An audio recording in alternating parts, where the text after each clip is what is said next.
lah tu ha.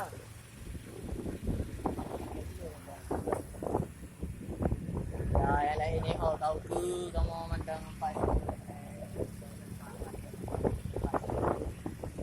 Jadi kamu syuting filem Salah Rabam tukar bajet tengah masa pertengahan, jadi garap clear filem ji.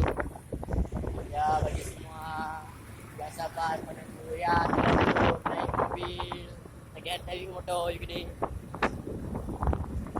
Terima kasih.